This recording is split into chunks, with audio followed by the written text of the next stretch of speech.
Messieurs, mesdames, enseignants, enseignantes, personnalités, autorités ici présentes, nous voulons saluer de façon spéciale la presse écrite, télévisée et en ligne qui paie leur présence en cette occasion spéciale. Enseignant par Néo, pendant la souhaité peut-être une bonne fête, moi je dis nous toutes, bonne fête et bon combat.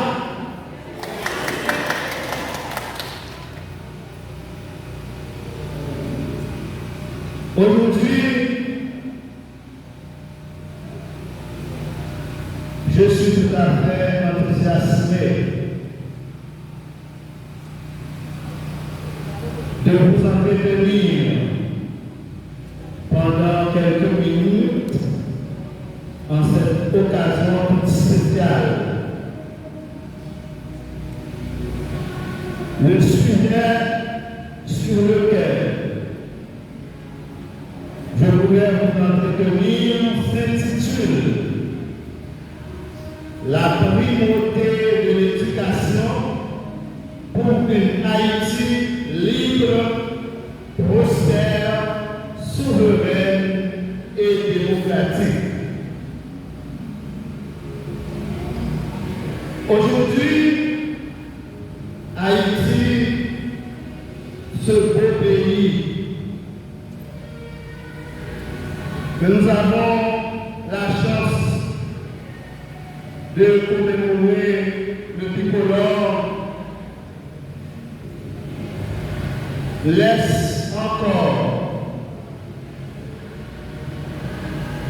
ses fils et ses filles perplexes face à la crise périlleuse qui tergiverse notre chère patrie.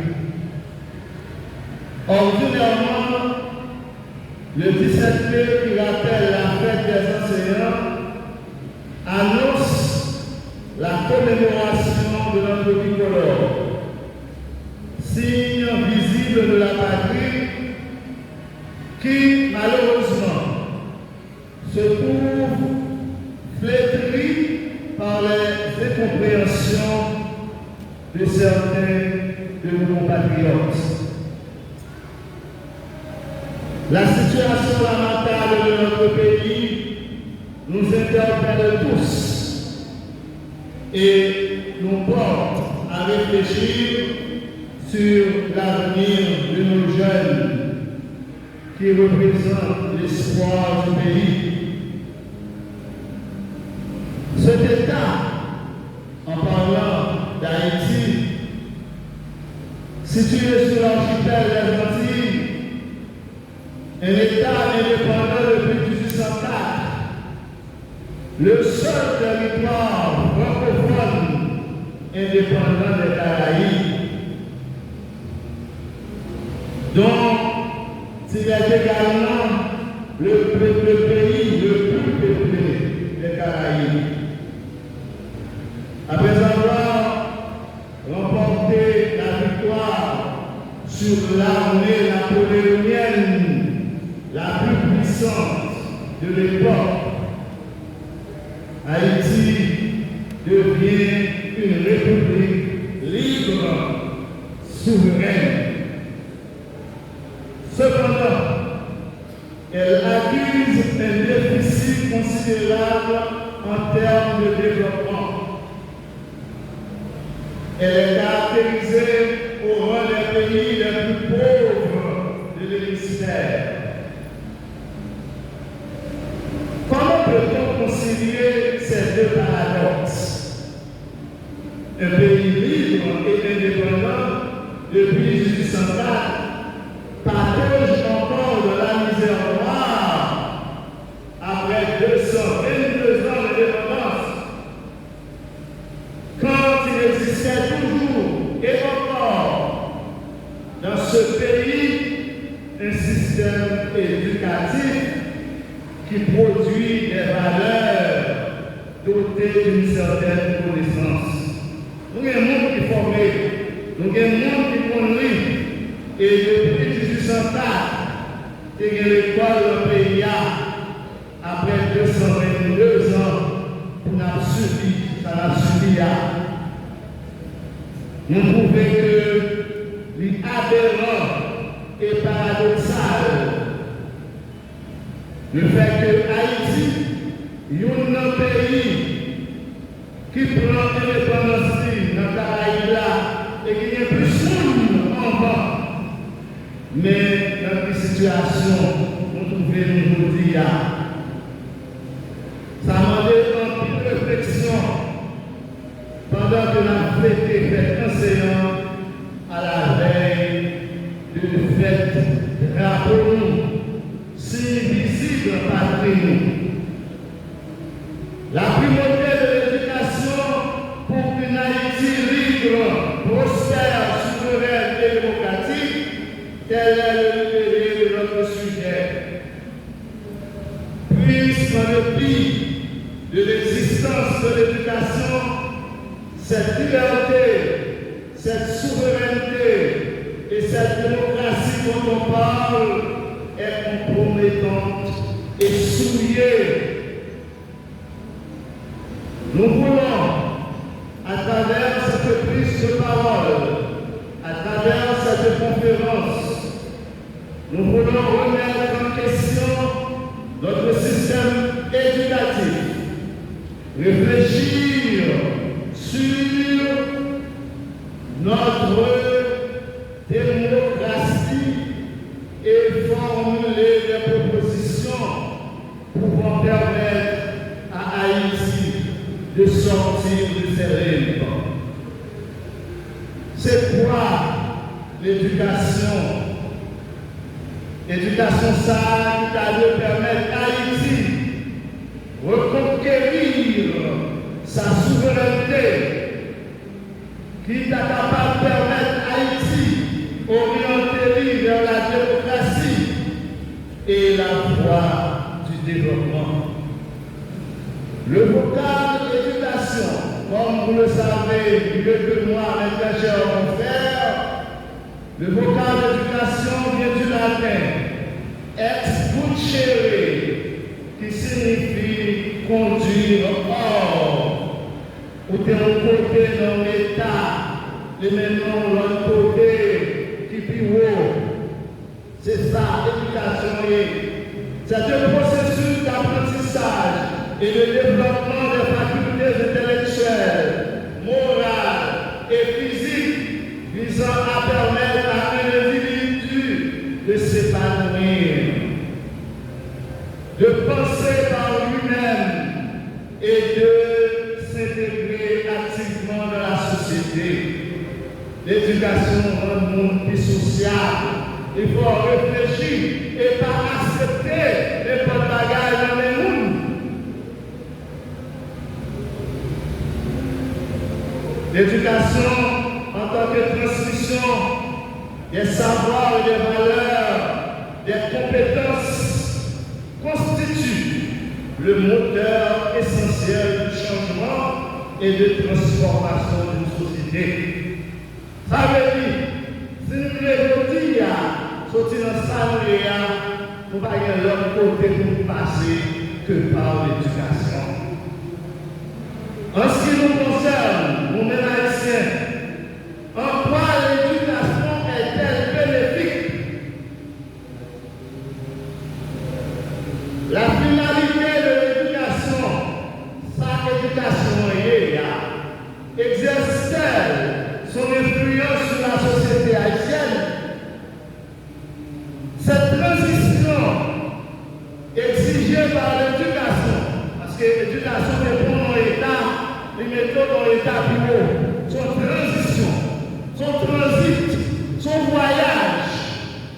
Eh bien, transition, ça que l'éducation est exigée, c'est-à-dire le passage de l'état nature à l'état culture, le passage de l'état nature à l'état du progrès, le passage de l'état nature à l'état du développement, a-t-elle des retombées positives sur Haïti?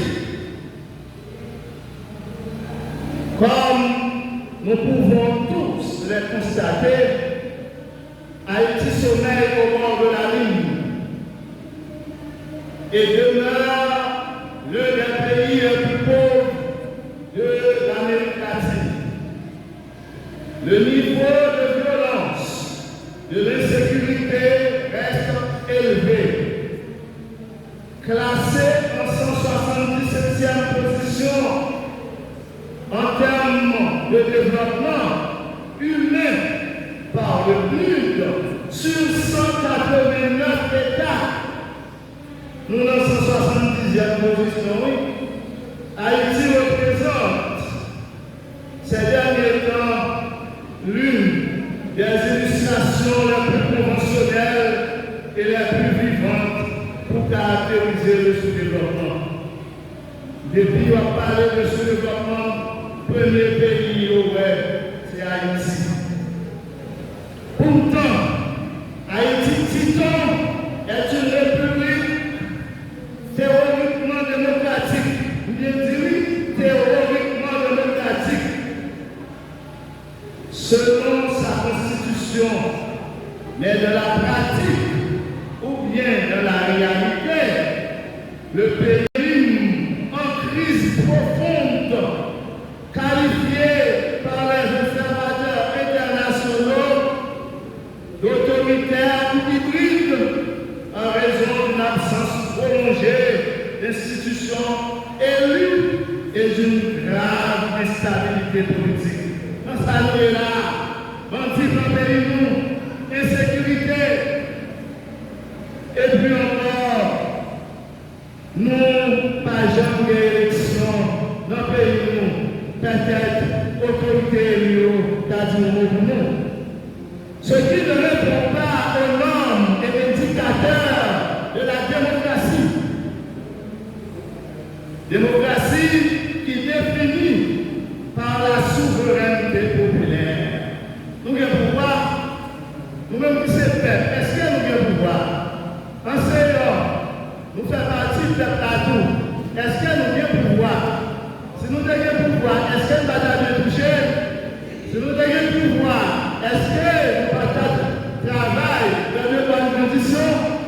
Voilà, ce problème la profondeur qui fait nous dire que cette démocratie dont on parle n'est pas réelle. Tous les peuples démocrates sont assujettis à certains principes qui sont pertinemment liés à l'éducation. Tout on va de bonne éducation à caillou ou pas qu'à faire démocratie, parce que pour ne pas comprendre sa démocratie, il faut qu'il bien éduqué, il faut qu'il alphabétisé. S'il ne pas prendre depuis petit, il faut qu'il alphabétisé pour être capable d'adapter à la réalité de la démocratie. Eh bien, démocratie maintenant en pile belle bagaille derrière, qui a fait notre système éducatif, qui a fait nous arriver sur le chemin de développement. Par exemple, pour nous reconnaître un pays de démocratie, il faut bien saluer la participation des citoyens. Elle prend des formes diverses, participation citoyenne, qui résume les droits et les devoirs des citoyens. Par exemple, aller à l'élection, voter, quand ça va passer dans le pays, débattre problèmes, assister à la réunion, faire partie d'associations syndicales, être membre d'associations de bénévoles, payer taxes avec impôts. Tout ça fait que les citoyens participer. C'est ça pour la démocratie. Démocratie veut l'égalité. Ça veut dire que tous les individus ont les mêmes droits, des chances égales, sans discrimination aucune de race, religion.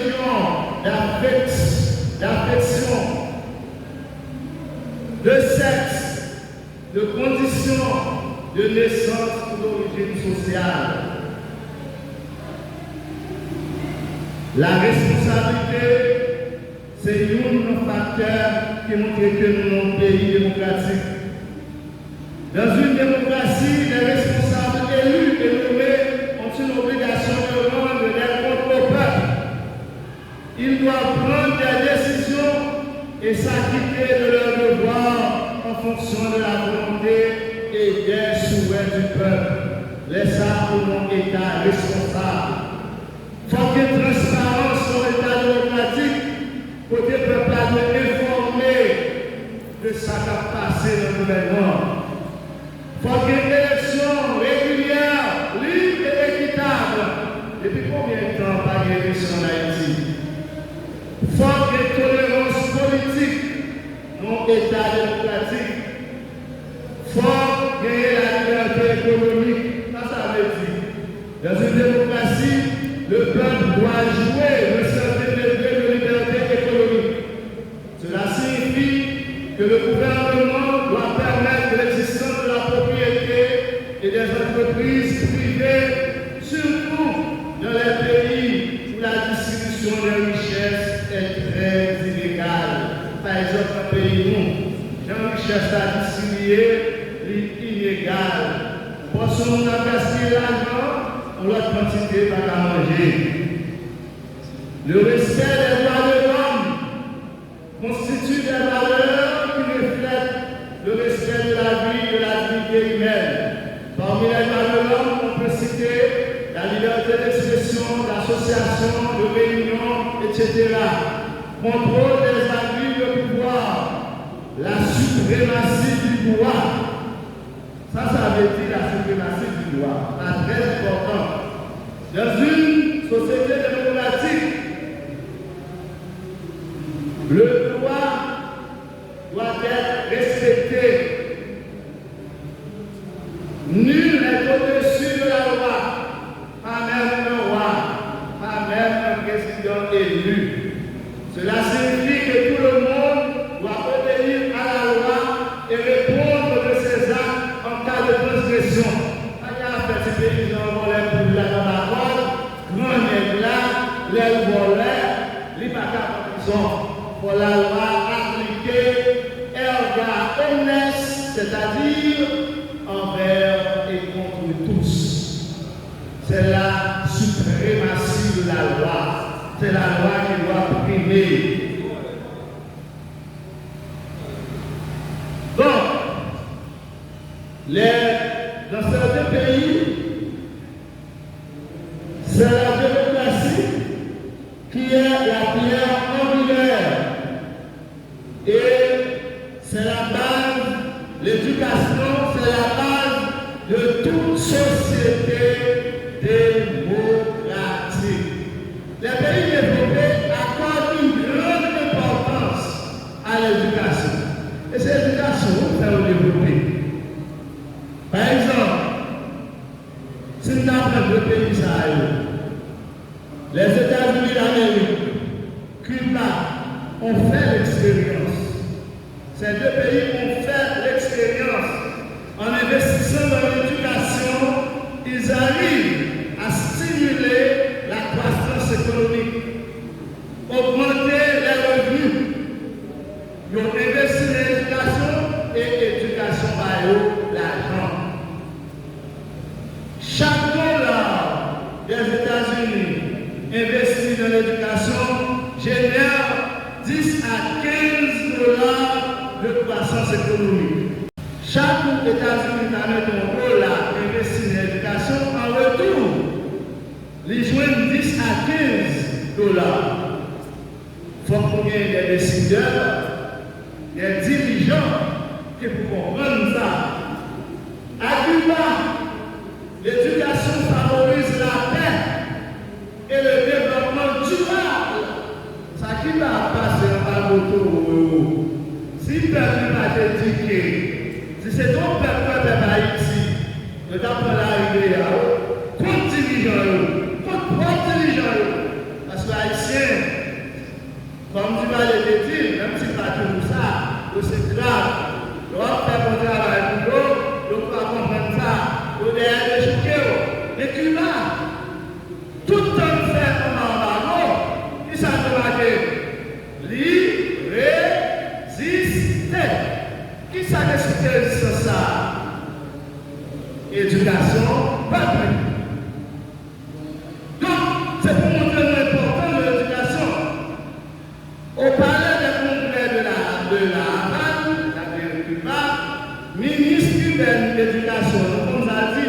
ministre Naïma Kouroulio, il soulignait les efforts et le dévouement des enseignants cubains qui, malgré les complexités de la nation caribéenne, défendent les normes élevées de son système éducatif qui est universel et gratuit pour tous à tous les stades de la vie. Cuba Éducation, c'est gratis.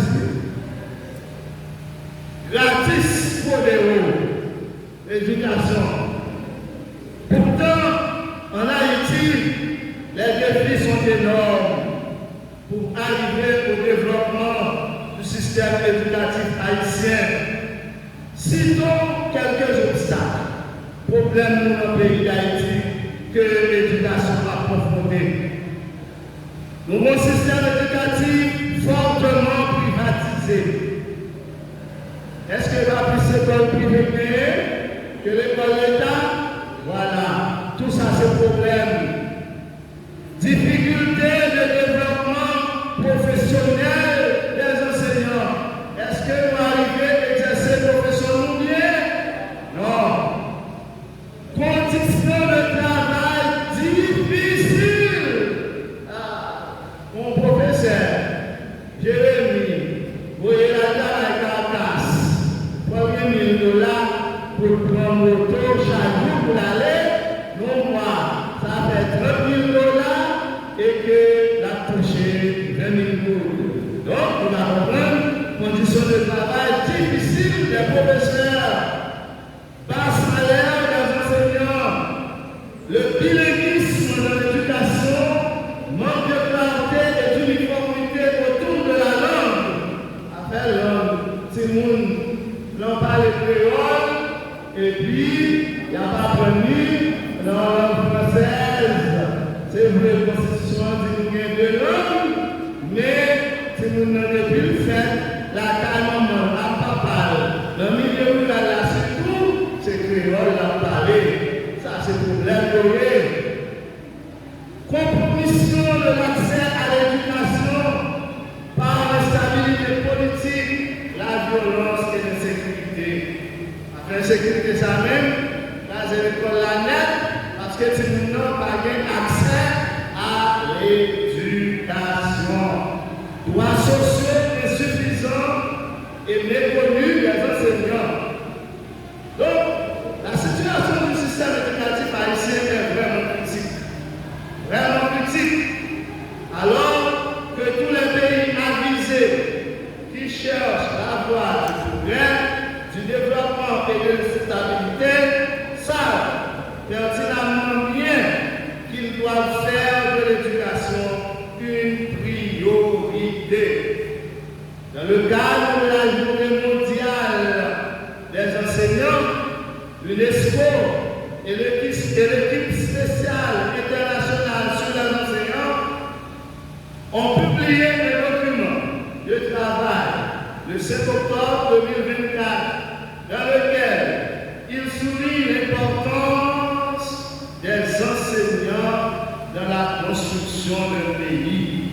Qui ça nous dit dans le document ça? Mounsayo, spécialiste Sayo, qui n'a plus d'espoir. Il dit, les enseignants sont au cœur de l'éducation. C'est nous-mêmes qui avons formé les jeunes esprits et c'est nous qui avons préparé les générations futures. Nous-mêmes, nous venons au monde nous parler. Si nous avons puni par le bon genre d'éducation, nous foutus. Et ces spécialistes continuent pour dire, pourtant, leur voix, c'est-à-dire la voix de ces enseignants, est souvent négligée. Dans les conversations cruciales portant sur les réformes et les politiques éducatives, les prendre décision pour changer le système éducatif là, professeurs, enseignants, par exemple, mais gros problème que spécialistes dans l'UNESCO soulevé. Face à ces défis, jusque-là insurmontables, les gros problèmes de l'éducation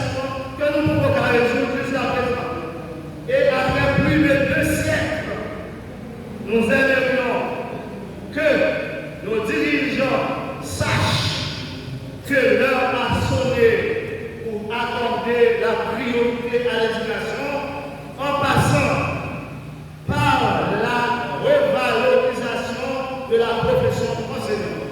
Nous demandons, nous avons souhaité, nous-mêmes nous avons parlé là, pour changer ça, pour revaloriser la profession enseignante, pour émerger, ça a été pour l'éducation adaptée à la réalité haïtienne, pour élaborer un programme en vue de l'efficacité de nos universités. L'université a manqué d'efficacité, a manqué d'encadrement, pour établir un programme d'éducation civique et d'alphabétisation. Nous fait l'éducation civique dans l'école, nous commençons à